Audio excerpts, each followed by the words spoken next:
I do appreciate it. I'm honored that you would take the time and think enough of me, Duke and other friends, to invite me to this. I'm honored to have followed the judge. And I hope I have something that you'll find interesting for about the next 30 minutes. I'll watch my watch and be very careful.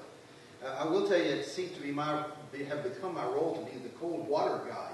You know, everybody's happy and smiling, and then it's my job to sort of throw cold water on everybody. But that's okay.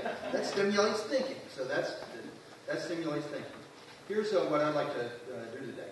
I want to talk first about a solution. Then I want to talk about an immediate problem.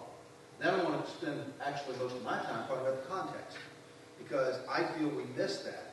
I thought that the piece that Duke did on the GOP to Me site recently, where he talked about why doesn't anybody pay attention to our questions and our issues, I thought that was absolutely outstanding. And I want to give some of the answer today. Now, not from a political perspective. It is not my job to speak from a political perspective. I tried that, didn't work out, so I don't have that job. Here's what I've done recently, Duke asked me. I've just completed 2 studies. One of them was for the Department of Homeland Security. This is a study on how they use risk management within the Department of Homeland Security. It's released in September. This one is a study by the WMD Commission in Washington, D.C. on how ready is America to respond to biological attacks nationwide.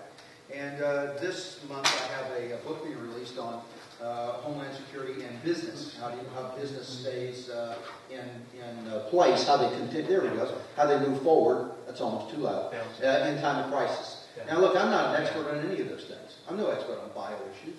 I'm no expert on risk management. I'm no expert on business. But I am an expert on strategy. How does strategic thinking work? How do you establish strategic logic? How do you really understand what problem you're really facing? Not the problem you think you're facing, the problem you're really facing. And then how do you get that in the right context? And then how do you establish some sort of cause and effect relationship that delivers the answer? Well, that's what my expertise is. And that's why I'm asked to participate in studies like that. So that's what I'm going to try to, the perspective I'm going to try to offer to you today. The sort of the strategic, long-term cause and effect relationship. And let me start with the solution. What is it that we need? We Americans, we Republicans, we Texans, we members of the Hispanic community. What solution is it that we're looking for? I think the solution we're looking for is a system that allows what the judge just talked about. It allows a person, regardless of their background, regardless of the color of their skin, regardless of who their father or mother were, regardless of the color of their eyes, a person to contribute to our system and be rewarded fairly for that contribution and rise and pull their family up as a result. That's the answer. That's the solution. Now, more taxes, fewer taxes. You know, how do we do education? Those are all tactics. Those are all techniques. The strategic question we're trying to answer is, how do we create that and maintain that kind of system? And the answer for you, how you gain traction, is by finding a way to convince people that that's what you're interested in. The resistance, I'm convinced, there is resistance in America to all kinds of communities, to include the Baptist community, which I happen to be part of. That resistance is largely fear that you're not going to play by the same rules. If you get authority, if you get a position of responsibility, you're going to treat your community, the Baptist, better than you treat Methodist and Episcopal and atheists. That's the fear. And so what I must do, what you must do, is convince the majority community, which constantly changes depending on the question, that in fact what you want to do is contribute. You're not looking for a special favor. You're looking for fair treatment so that you can use the American system to elevate yourself and your family. I think that's a winning solution. I think that is a winning argument. It's not an argument that you hear very often. What you hear on all sides of the political spectrum, regardless of what group it is what I want. And that just puts you into opposition against everybody else who wants something. Now you're locked in a battle over the concept there's a fixed pie, and I need a bigger slice, and that means you've got to get a smaller slice. So I'm telling you strategically what I think the issue is and the solution. And the solution is to argue that you are part of the solution for growing the pie. And you're going to make the economic system, the educational system, the manufacturing system, the values system in the United States better and larger and stronger through your contributions. And to do that, your community, whether it's Baptist or Hispanic, have to be treated fairly by the rules. And that's what you want your political party to support. I think that's a winning message. That's what I see as a solution. Now, we have some challenges. One of those challenges is on the border. Let me mention the border just very frequently, because briefly up front, and then we'll put all of this into a context. The border really is an issue, because while you may here think of the border as primarily an immigration issue, that's not the way it's thought of nationwide. It certainly is not thought of as only a Hispanic immigration issue. But there is no question that there are serious security issues on and around our border. Now, thus far, most of those threats have not come from the southern border. They have come from airports and seaports, and then from the northern border. We have a serious problem that many people don't understand along the northern border. Canada has long had a policy of accepting people from all over the world who are rejected or oppressed or thrown out of their country. That made great sense 30 years ago when they were being oppressed by dictators. Today, many of the people that Canada is accepting are people who have been thrown out because of their radical religious beliefs, their radical terrorist beliefs. And Canada has built a system. They have defined themselves as accepting people from overseas. And now they're kind of in a jam. Ideologically, they don't know how to... Well, we can't say accept those people. So there is a fairly large sort of undergroup in society in Canada that firmly opposes the West and the United States along a border which is much easier to cross than the southern border, because so much of it is forested, so much of it already has roads, so much of it has communities on both sides. This is not like crossing the border and you got to walk 40 miles to the next drink of water. This is like you pull up your car and you jump across, so you don't even have to jump across the fence. You move through some trees and then you're over on the U.S. side. So we've got a serious security problem. And the problem is you can't just say, oh, we're going to fix the security problem on the northern border. No, whatever rules you come up with apply down here. You can't say I'm going to fix the security problem in the airports. No, whatever you do in the airports, that applies to the crossing center outside Juarez. So we do have a serious security problem. Secondly, this problem is going to get bigger, not smaller. And here's why. The Iranian situation, now I told you I'm going to do context. This is what I do for a living. The Iranian situation is not going away. Iran has decided that they are going to be a major player in the world. They have decided they're going to increase their footprint. Some of their leaders harken back to a religious order which dominated much of what is now the southern part of the Western world, or a political order, that was the Persian Empire, that dominated it politically. And they want to recover that, and they see nuclear weapons as the way to move forward to that. And are we just worried about Israel? No, the problem in Iran, and let me see if I can capture this for you, because it's easier to talk about Europe than it is. Everybody has a map of Europe in their head. Think back to the First World War, when everybody was on knife edge. Germany, France, Italy, Austria, Poland, Great Britain, and everybody was watching each other very closely. And what happened? Somebody made a mistake, and they all plunged across into... Suppose one of those nations had developed a nuclear weapon. What would everyone else have done? Well, everybody else would have developed a nuclear weapon. That's the problem with Iran. If they go nuclear, then Saudi Arabia and UAE and every other nation in that area, Syria, every other nation in that area is going to go nuclear, and now we have a serious problem. How do you prevent that from happening? Well, it's very hard to prevent it without kicking into what is their real strength. And their real strength is terrorist activity. And there is no question that Iran has terrorists planted in Canada, in the United States. They've made connections in South America, and it is their plan to cross the border and conduct activities in the United States. What difference does that make to you sitting here today? The reason it makes a difference is because the first time we have one of those incidents, then you're going to see the border slam shut so hard it will make your head spin. If we don't figure out a way to secure the border against those kinds of threats, then you and your interests will be caught up in the aftermath of what happened. It will be sort of 911 all over again, except focusing on Homeland Security, be focused on border security. So that's the reason strategically that it matters to you. There are threats out there. And here's what I think is the larger threat. I'm not nearly as worried about Iran and terrorists as I am about corruption. Corruption. The American system cannot work if our differences are not just political, but that our key leaders have been bought. And that is what is creeping up from the South. The plague of drugs, the huge amount of money involved in drugs, the violence involved in drugs, has crippled Mexico. You know, I feel for what I see as our fellow citizens of this hemisphere in the South, because, let me just tell you, and I don't care if you record it, we did this to them because of our drug consumption in the United States. Now, I don't want to get off on a separate topic, but I am absolutely convinced, as I stand here, people who say the war on drugs is lost, we haven't waged it. We haven't waged it properly. I'll tell you what I would have done differently. Instead of going after crack cocaine in the inner city, I'd have gone after crack cocaine in Hollywood. I'd have gone after crack cocaine on Wall Street. I'd have gone after crack cocaine in Congress.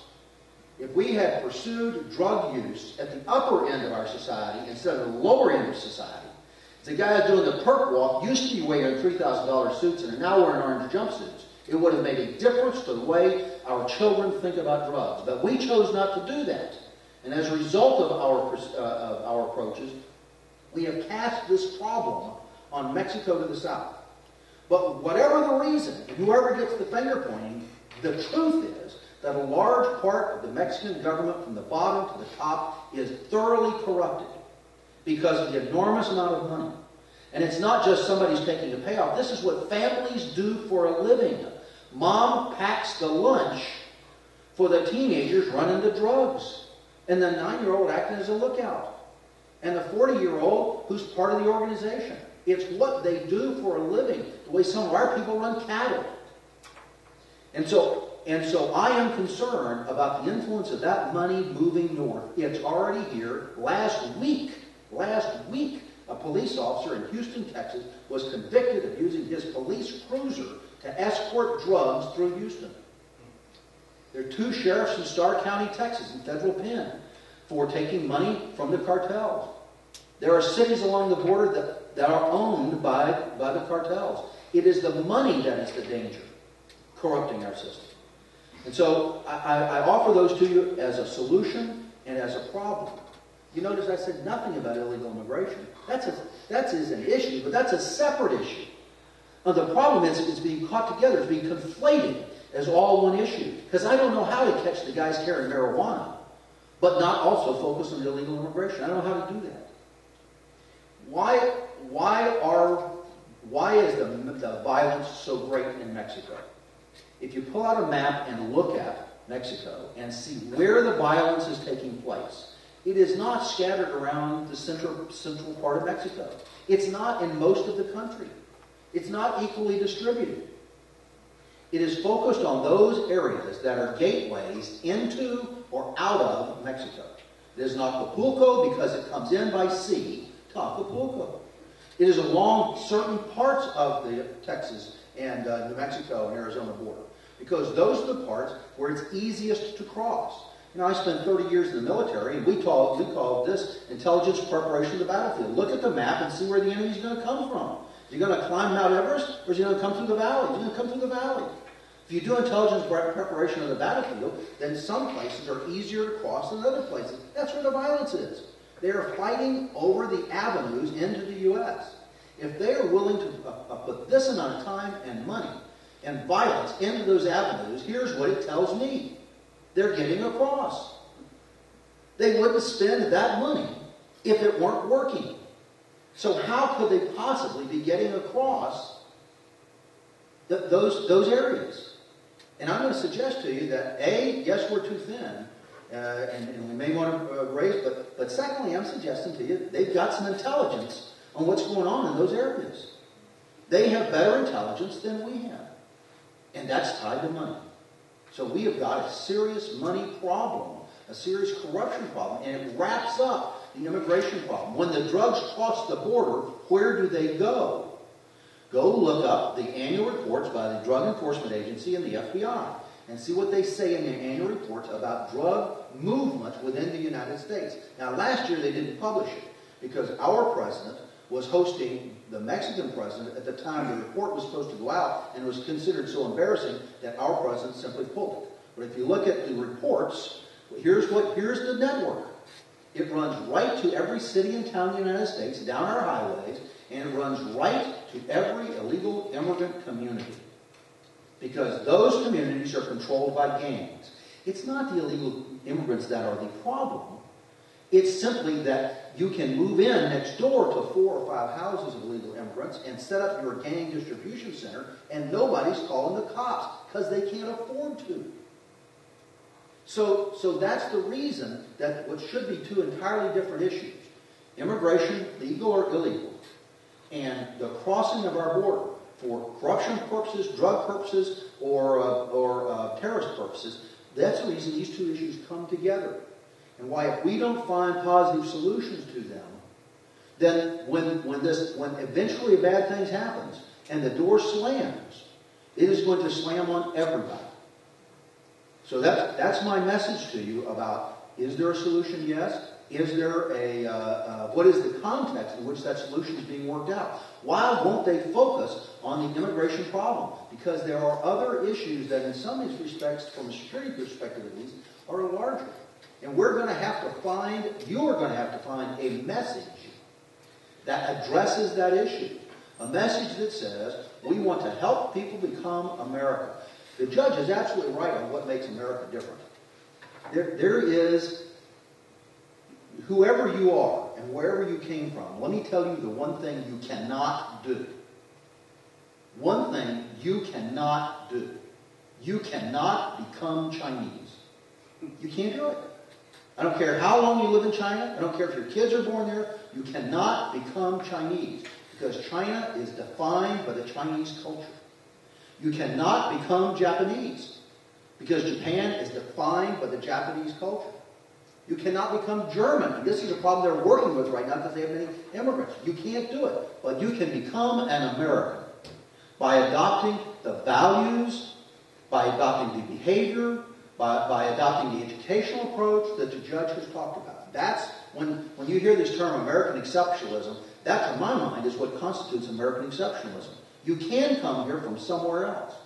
What you need is a message, I think, that says we want to promote American exceptionalism and we want to assist by the fact that we're promoting this positive American adoption message. We want to assist in protecting America from these other threats. You need to find a way to address the threats and things that people fear through the positive contributions that you can make.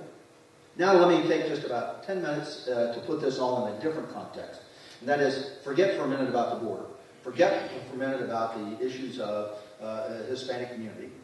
Forget all of this other, what I've talked about. And let's talk about the larger context of national and homeland security. Because this answers Duke's question as well. Why won't anybody listen to us?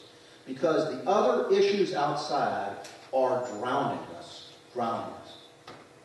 Well, Janet's seen this before. I'm going to pull out my famous yardstick. This is my wife's yardstick. I did a presentation here about 8 months ago with this, and after it was done, she said, "I got my yardstick out of the kitchen." I said, "You cut that up?" I said, Yeah, I cut that up. Look, we're going to step aside from the other issue, and I'm going to give you the context of national security and homeland security and what people are worried about and why. Okay? This is the federal budget this year. You got me? If I took the federal budget, if you take the $4 billion federal budget and you turn it into a yardstick, here's what it would look like. All right? This is the part we paid for. This is the part we borrowed money for. If you put on this scale what we've already borrowed, it's 15 times this big. You take this and you run it through the roof, 15 yards long is what we've already borrowed. This part is the part that we borrowed this year. It'll be a bigger part next year. Now here's the problem that I see. I don't care which political party you turn to. I don't care what channel you listen to on TV. None of those solutions will work. Now, I understand this may be the last Republican event I ever get invited to, but I'm telling you, none of the solutions that have been offered work. The Democratic solution that we're simply going to borrow more money through the roof and throw it against this until what? I mean, just pile this, just drop it off a truck on the street, and we're going to start buying enough stuff. You can't do that. You have to create, when they say, oh, well, we're just going to spend enough, how much do you have to spend? Yet, you got to, if this is what you're taking in taxes, and they want to jack up some additional taxes, this is how much you got to increase the taxes by. Now, we've already listened to this argument, oh, if we increase it 3%, the economy won't recover. If we increase it 2%, the economy won't recover. This is what you got to do. And this is not just taxes on the rich people. This is a tax on your gasoline. This is a tax on farmers' pay. This is every federal tax. You've got to darn near double the taxes to balance this budget. On the other side, if the argument is, well, we'll just cut taxes and we'll create some jobs. How many jobs you got to create? This is what we're paying in right now. This is how many more jobs you got to create. We've been struggling to try to create 1 million jobs way down here. You got to create 45% of, what is this, 2/3 more jobs than we've got now. If some of you have adult children. If your daughter calls you and says, Daddy, I got a problem. You know, I went to college, I've got a debt, and I make about $25,000 a year in my job, and I'm spending about $40,000 a year. And I got a problem, Daddy. What should I do about that? Well, what's the answer to that? Quit spending so much. Quit spending so much, honey. Oh, but see, Daddy, if I do that, I have to move out of the 3-bedroom house I'm in, and I got to move to a trailer. I got to get rid of the new car. I got to get a 10-year-old used car. I got to get rid of the new clothes. I have to live with old clothes. You know, I got to stop for my vacation. I can't live the way I want to on the money I'm making, $25,000 a year. Well, the other solution is, well, then, honey, get a job that pays you $40,000, $45,000. Well, I don't know how to do that. I'd have to go to college all over again. I'd have to start over in high school, pay attention, because I'm telling you, there isn't a way out. Neither of these solutions work. When Barack Obama says, well, we're just going to put money into infrastructure. We're just going to rebuild America's infrastructure. That will not solve the problem. America's current economy, Texas economy, was exploded when we built the farm-to-market road system in Texas. Because farmers had no way to get to their houses, from their houses, carry their crops. And our explosion in the last 50 years is built on infrastructure. But what are we going to do? Build twice as many farm-to-market roads? Are we going to just repair the ones we have? Yes, the interstate highway system stimulated the economy. If we repaired every bridge on the interstate highway system, are they going to go faster? How are we going to make the economy bigger unless we build twice as many highways? And then, to carry what? Well, we'll just build some airports. We have 450 airports in the United States. How many more airports are we going to build? We have that many more airplanes? We have that much more demand? Building more infrastructure does not solve the problem. Well, we'll just cut taxes, the Republicans say. How much taxes do I have to cut? GM is paying employees in Detroit $55 an hour. They're paying employees in Mexico less than $11 an hour. How big a tax cut do you have to make it profitable to move your employees back from Mexico? You can't get there from here. This is the context in which you're asking questions about Hispanic interest and immigration. I'm telling you, we have got a massive problem in the United States. And this is the cold bucket part. You'd like me to fix it. Well, I don't see much of a way to fix it except move back to the trailer house and get rid of your 1-year-old Mercedes. And nobody wants to vote for that. Oh, well, we'll just lay it on the 1%. Well, we'll meet in the middle. That's what I like. Well, we'll meet in the middle. I don't understand meet in the middle. I'm working and paying taxes. I'm going to pay more, and the other side is what? Going to take less of my money. They're not paying taxes now. So what's their sacrifice? I don't get it. The sacrifice is they take less of my money? You understand the point I'm trying to get across to you? The context in which you operate? And we could work around the world and see how the United States is in a similar kind of jam. It will get diplomacy. We are in a jam worldwide on diplomacy. Because diplomacy comes from strength. The argument that we'll just get everybody to cooperate, well, here's a hint that you should have learned about the 4th grade. Everybody cooperates with a strong guy. Nobody cooperates with a weak guy. So the argument that, well, we'll just, get everybody together and we'll get everybody to help us on Iran. I don't think so. Not if they think Iran's about to kick you behind. I don't think so. In the military, we've got a problem. We have been substituting money and technology for people. We can't keep doing that. It's too expensive. The B-2 bomber, we just took delivery last week of 8 bombs that are major earth-penetrating bombs that let you go down 200 feet and maybe destroy something somewhere that might be 200 feet underground. You know, where might that be and what might that look like? You and I can kind of guess. You know, 4 letters, starts with I. We took 8 of them. They cost $15 million a piece. They're dropped out of the B-2, which had to be specially reconfigured. Those 2 B-2s can't drop anything else that we reconfigured, and they cost $2.2 billion a piece. So we were dropping a $15 million bomb out of a $2.2 billion bomber, and they can't be used for anything else. That's just a little piece of the military and the cost. We just can't keep up the current military commitment worldwide. We're going to shift our thrust to Asia right now, is what we said. Well, let me tell you a clue about Asia that American military and American civilian leaders don't seem to get. Asia is pretty big. You have to refuel an F-16 8 times to get across the Pacific Ocean. To get there, you have to refuel them 8 times. So we're going to fly strikes against China? I mean, what is it you think we're going to do? China is developing weapons along their coast that will reach out 1,000 miles and attack aircraft carriers, missiles. So how are we going to defend against that? We have a huge military problem. Technology's caught up with us. Other people got it too. We have a huge intelligence and information problem. It is easier to penetrate and create electronic networks than it is to secure them. And all over the world, people are beginning to come to realization that you simply cannot live with a system where people are anonymous on the internet. That's the fundamental problem. The internet was built under the assumption that no one would have access to it except trusted people. It was built as a system to communicate between military bases after a nuclear war. And the assumption is if you are on it, you are authorized to be on it.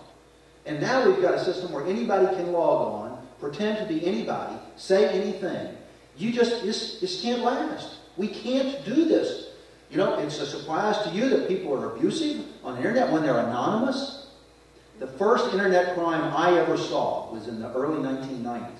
And the hospital, Tripler Hospital in Hawaii, put their records online and then opened it up to let the very few people who had computers at home work online. 1992. I mean, none of you had AOL addresses in 1992, I assure you. And one of the first things that happened was that someone from outside, who was not authorized because they had no phone, someone accessed the Tripler records and changed the blood types on patients in the hospital.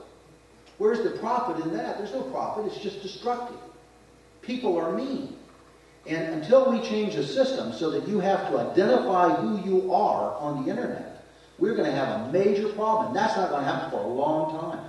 The capability is out there right now for a number of people to make the government, make us almost ungovernable if they decided they don't like the direction that American policy is going. And then lastly, just briefly, the issue of economics. I've talked about our own taxes. This is just a small piece of it. What does this too big to fail mean? Give me about 5 more minutes and I'll wrap up. We'll take a couple of questions, about 30 minutes will be up. What does this too big to fail mean? Why is it that some companies get a pass? Here's the way banks make money. Many people just don't understand this at all. And I don't blame them. I did until I studied a little bit. When you put your money in a bank, or when the federal government puts the money in the bank then is able to lend it out. And when it comes back, and they get interest for lending it out. But here's the trick. The bank does not lend out just your money. They multiply it. The argument is, well, no, we're not going to have everybody come and ask for their money back at the same time.